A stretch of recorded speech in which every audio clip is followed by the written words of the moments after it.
দোয়া কবুলের সবচেয়ে পরীক্ষিত আমল ৫০০ বা তারও বেশি, যতটুকু পারবেন। এই জিকির করুন, আল্লাহ আপনার দোয়া কবুল করবেন ইনশাআল্লাহ। ভাই এবং বোনেরা, একবার ভাবুন, আপনার মনে একটা বড় হাজত, দোয়া করছেন বারবার কিন্তু কবুল হচ্ছে না, চোখ ভিজে যায় রাতের নির্জনতায়। তাহলে এই পরীক্ষিত আমলটি করুন।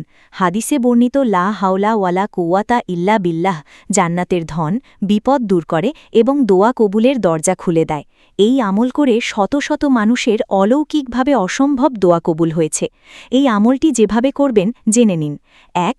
এশার নামাজের পর বা তাহাজ্জুদের সময় উত্তম রূপে অজু করে ২ রাকাত নফল নামাজ আদায় করুন। ২. নামাজ শেষে ১০০ বার বা তার বেশি যে কোনো দুরূদ পড়ুন। ৩. তারপর লা হাওলা ওয়ালা কুওয়াতা ইল্লা বিল্লাহ পড়ুন ৪৯৯ বার। ৪. ৫০০তম বার পড়ুন লা হাওলা ওয়ালা কুওয়াতা ইল্লা বিল্লাহিল আলিয়িল আজিম। ৫. তারপর আবার ১০০ বার দুরূদ শরীফ পড়ুন। শেষে কাঁদতে কাঁদতে আপনার হাজতের দোয়া করুন পূর্ণ বিশ্বাস নিয়ে। হাদিসে রাসূল বলেছেন, লা হাওলা ওয়ালা কুওয়াতা ইল্লা বিল্লাহ। জান্নাতের গুপ্ত ধন এই জিকির পড়লে বিপদ দূর হয়, দোয়া কবুল হয় এবং আল্লাহর রহমত নাজিল হয় ইনশাআল্লাহ। এই আমল পূর্ণ একাগ্রতায় করুন, আল্লাহ আপনার দোয়া কবুল করবেন। অন্তরে অফুরন্ত শান্তি নামবে, চোখ ভিজে যাবে কৃতজ্ঞতায়।